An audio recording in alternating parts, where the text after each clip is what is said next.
OK, on va se le dire. Il y a une peur qui traîne dans bien des comités de direction. Une peur dont on ne parle presque jamais. C'est pas la peur du marché ou d'un nouveau compétiteur, non. C'est une peur beaucoup plus personnelle, plus silencieuse. La peur de se mesurer. La peur de voir clair. Mais et si cette clarté, au lieu d'être une menace, était en fait une libération? Alors, plongeons là-dedans. Sérieusement, pourquoi s'infliger ça? Parce que se mesurer, c'est accepter de regarder la réalité en face. Et des fois, la réalité, ça pique un peu. On découvre un angle mort, on réalise l'écart entre le leader qu'on pense à être et ce que notre équipe vit pour vrai. C'est vraiment la question au cœur du leadership aujourd'hui. Et c'est là qu'arrive ce changement de perspective, un vrai changement de paradigme, proposé par Donald Fleming de M360 Leader. Ce n'est pas un tribunal. La mesure, c'est pas un bulletin de notes. C'est un outil pour se libérer. Se libérer du doute, des suppositions et du poids de toujours naviguer à l'aveugle. Donc, mettons une chose au clair tout de suite. On n'en parle pas ici de contrôle, de microgestion, de mettre les gens dans des petites boîtes. On parle de clarté. Pensez-y. Vous êtes au volant dans un brouillard à couper au couteau. La mesure, c'est pas le policier qui vous arrête. C'est les phares qui s'allument. Soudain, on voit la route, on voit les obstacles et on peut enfin accélérer avec confiance. Parce que, soyons honnêtes, ce brouillard-là, ce flou, il n'est pas gratuit. Il coûte cher. Vraiment, vraiment cher. Souvent, bien plus cher qu'on l'imagine. Est-ce que ça vous dit quelque chose, ça? Des objectifs un peu vagues qui drainent l'énergie de tout le monde, des responsabilités qui se pilent sur les pieds et qui créent des frustrations, des comportements qu'on tolère et qui, lentement, grugent la confiance. Et les fameuses réunions, la pile de rencontres qui s'accumulent, mais qui ne mènent nulle part. Ça, c'est le prix qu'on paie pour le manque de clarté. Et les données, elles, ne mentent pas. Regardons quelques chiffres rapides, mais qui frappent. D'abord, celui-ci, 95%. C'est le pourcentage de gens qui sont convaincus d'être conscients d'eux-mêmes, de bien se connaître. Et voilà le punch. La réalité, selon une étude de la Harvard Business Review, c'est que seulement 10 à 15% d'entre nous le sont vraiment. Pensez à ce décalage, c'est immense. Et c'est précisément dans ce fossé entre notre perception et la réalité que la mesure objective vient tout changer. Et cette clarté, elle a un impact direct sur les résultats. Les données de Gallup sont très claires là-dessus.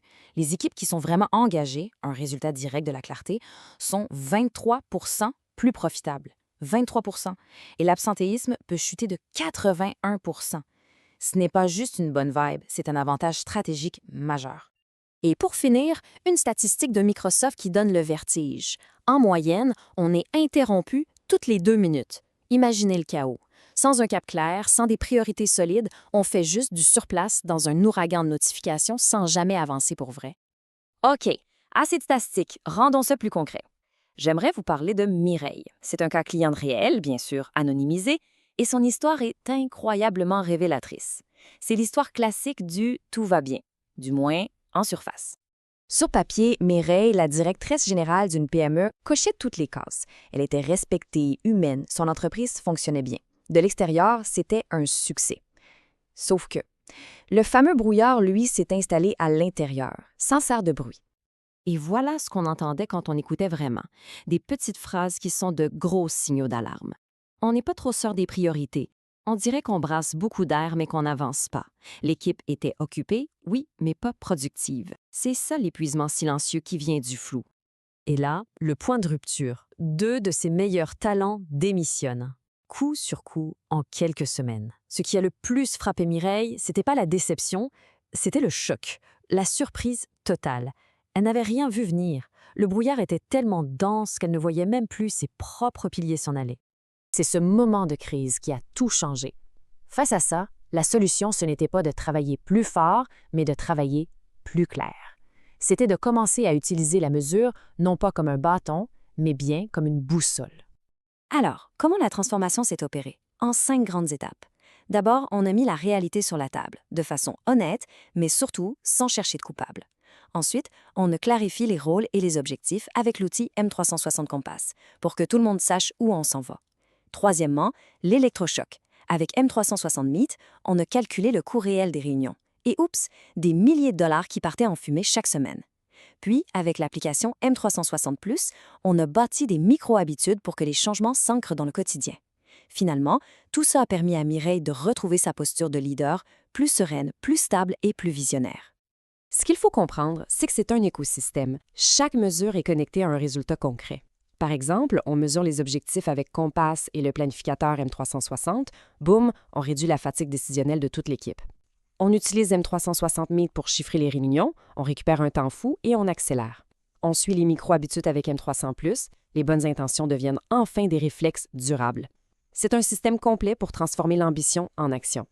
Et le plus beau témoignage, il vient de Mireille elle-même. Écoutez bien ce qu'elle a dit. Sa plus grande peur, c'était que les chiffres lui prouvent qu'elle n'était pas à la hauteur. Mais c'est tout le contraire qui est arrivé. La mesure lui a donné un plan de match clair. Ça lui a redonné le contrôle. Et surtout, la confiance. C'est ça, la libération. Le coach exécutif Pascal Dubois le résume parfaitement bien. Le but n'est jamais de trouver des coupables. C'est un processus d'équipe pour regarder ensemble dans la même direction et se dire « OK, par où on commence pour devenir meilleur? » Mais attention, il y a un point crucial ici. Les données seules, ça ne suffit pas. Un tableau de bord sans une conversation, c'est juste plus de bruit. La mesure, seule, peut même devenir épuisante. La vraie transformation, la magie, elle opère quand on combine la mesure avec un accompagnement humain. C'est la conviction profonde de M360 depuis plus de 15 ans. Et c'est cette combinaison qui explique un taux de satisfaction de plus de 99 %. Les outils donnent la clarté. Le coaching aide à passer à l'action. En conclusion, s'il y a une grande idée à retenir, c'est celle-ci. Un bon leader se mesure. Pas par obligation, mais par respect.